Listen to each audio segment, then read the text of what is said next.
Crisis है देश में, खासकर पेट्रोल और डीजल की कीमतें हैं, महंगाई है, उसको लेकर अपोजिशन एक अलायंस में नेशन वाइड प्रोटेस्ट शुरू करने जा रहा है।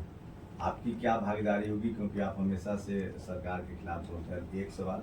दूसरा ये कि आप अपनी पार्टी के राष्ट्रीय अध्यक्ष हैं, क्या आप बिना पॉलिटिकल अलायंस कितनी संभावनाएं देख रहे हैं, क्योंकि 403 की विधानसभा है और चेन्नई में जो थलापति की बिनिंग है उसमें कहा जा रहा है कि उन्होंने 8 शेड्यूल कास्ट को जनरल सीट पर लड़ाया था, 4 जीत के आए, 8 मंत्री बनाए हैं। अभी आप उनके अलायंस से मिल के भी आए हैं, एक बीकेसी जो पार्टी है जिसके मैं तो बहुत लोगों से मिलके आया हूँ, बता नहीं रहा क्या विदाउट पॉलिटिकल अलायंस कितना पॉसिबिलिटी आप देख रहे हैं? पहले महंगाई पे बात कर लेते हैं। विपक्ष कितने समय से चुप है महंगाई पे? विपक्ष ने पूरा मौका दिया है सत्ता को कि वो लोगों की जेब काट सके। और ये विपक्ष कहाँ है? ये विपक्ष बंगाल में एक दूसरे के सामने लड़ रहा था, ये विपक्ष दिल्ली में एक दूसरे के सामने लड़ रहा था, हरियाणा में एक दूसरे के सामने लड़ रहा था, मध्य प्रदेश में एक दूसरे के सामने लड़ रहा था, और ये विपक्ष जो है केरल में भी एक दूसरे के सामने लड़ रहा था। ये विपक्ष है ये। मुझे तो कहीं से विपक्ष नहीं नजर आता। हम आजाद समाज पार्टी के माध्यम से जो लड़ाई हमें लड़नी है, और इस विपक्ष के लिए कभी हमारे मुद्दे भी नहीं होते हैं, चाहे वो 13 पॉइंट रोस्टर हो, चाहे वो SC/ST एक्ट पे हुआ आंदोलन हो, चाहे बहुजन प्रेरणा स्थल महापुरुषों के तिरस्कार से जुड़ा कोई विषय हो, ये नजर भी नहीं आता। कितना जुल्म होता है हमारे लोगों में, सभी की सरकारों में होता है। तो मेरे लिए तो हर कोई विपक्ष है जिस सरकार में हमारे लोगों के साथ अन्याय हो रहा है। आप भी जो सरकार में विपक्ष के लोग हैं, आपके सरकारों में भी बहुत अच्छा काम नहीं हो रहा है। इसलिए हम अपनी लड़ाई आजाद समाज पार्टी एक बड़ा प्लेटफॉर्म है, उसके जरिए लड़ेंगे। महंगाई पे भी लड़ेंगे, जन विरोधी नीतियों पे भी लड़ेंगे, और इस सरकार को सबक सिखाने के लिए जितना मजबूत हो सकते हैं उतनी मजबूत सड़क की लड़ाई को लड़ेंगे। और हम यात्रा भी तब शुरू कर रहे हैं जब गर्मी में निकलना बहुत मुश्किल है, लेकिन हम किसान का मेरे परिवार से आए हैं, तो हम निकलना भी जानते हैं और लड़ना भी जानते हैं। ये धूप, आंधी, तूफान, गर्मी, सर्दी हमारा रास्ता नहीं रोक सकती। हमें अपने लोगों के आंसुओं की चिंता है।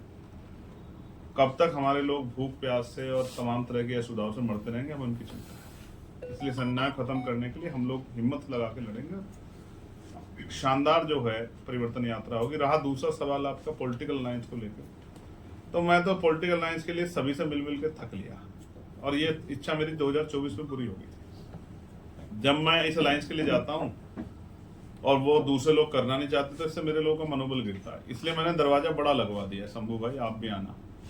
इतना बड़ा है कि किसी भी नेता गाड़ी अंदर आ जाए, किसी को अगर अलायंस की इच्छा हो, दरवाजे सभी के लिए खुले, वो आए। और हम लोग तो 85% के लिए काम करते हैं, यहाँ तो 2-3% लोगों के लिए काम करने वाले लोग भी हैं, तो सबके लिए दरवाजे खुले हुए हैं। लेकिन अलायंस जो है वो आजाद समाज पार्टी और बहुजन समाज के मुद्दों के लेकर ही होगा, उसके बगैर नहीं होगा। ये बात मैं आपको बताना चाहता हूँ। बहुजन समाज के मुद्दे सर्वोपरि है, और आजाद समाज पार्टी कार्यकर्ताओं के स्वाभिमान सम्मान की रक्षा करते हुए अलायंस होगा। ये बात मैं आपको कहना चाहता हूँ। अलायंस से मैं ना नहीं कर रहा हूँ, लेकिन TVK का तो कोई अलायंस नहीं था। जनता जब जिसके साथ खड़ी हो जाती उसको ताकत देती थी। दूसरी तरफ तो एक बड़ा अलायंस था और विपक्ष का अलायंस था वो। तो जनता जब किसी जुल्म के खिलाफ इनकलाब पैदा करती है तो फिर बड़ी बड़ी दीवारें ढह जाती है। ऐसा उत्तर प्रदेश में होगा, क्योंकि योगी आदित्यनाथ जी की सरकार, ट्रिपल इंजन की, मोदी जी अमित शाह की सरकार ने जिस तरह का जुल्म उत्तर प्रदेश में किया, वो किसी से छिपा नहीं। इस जुल्म का मुकाबला करने के लिए बहुजन समाज तैयार हो रहा है। वो अपनी वोट की चोट से इस बार जवाब देगा। सर, जनपद आगरा की 3 समस्याएं हैं, क्या आप सुनेंगे? नहीं, सुन तो लूंगा, मगर मीडिया के उसमें नहीं।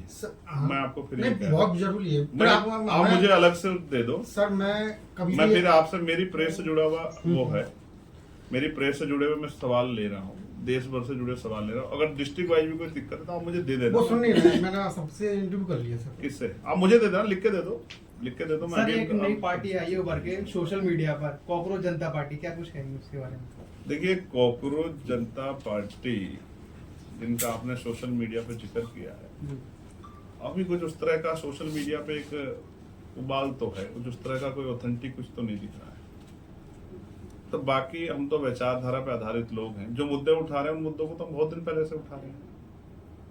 शायद उनके पास कोई ऐसा मुद्दा नहीं होगा जिसको हम नहीं उठा रहे हैं।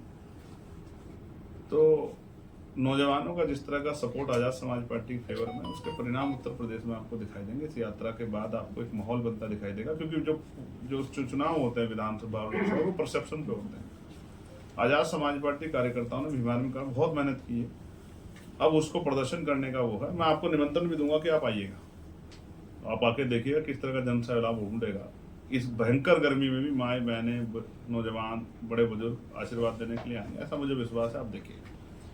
धन्यवाद। सर, आज़ाद समाज पार्टी जो है सत्ता परिवर्तन यात्रा जो कर रही है, कहाँ से शुरू करेगी और कहाँ पर समापन? बिजनौर, शामली, मेरठ। चलो बोलने समापन कहाँ? बिजनौर से शुरू करेंगे और फर्स्ट फेज में बिजनौर, मेरठ और शामली, और इसके बाद जो भी वो होगा वो सब आपको सूचना दी जाएगी, सब आपको जानकारी दी जाएगी। इसमें कोई परेशान होने की आवश्यकता किसी को नहीं है। ये समय के साथ आपको जानकारी मिलती रहेगी। सर एक आखिरी क्वेश्चन पूछूं? नहीं, एक आदमी को इतना ही अवसर मिलता है। ठीक ठीक है, धन्यवाद।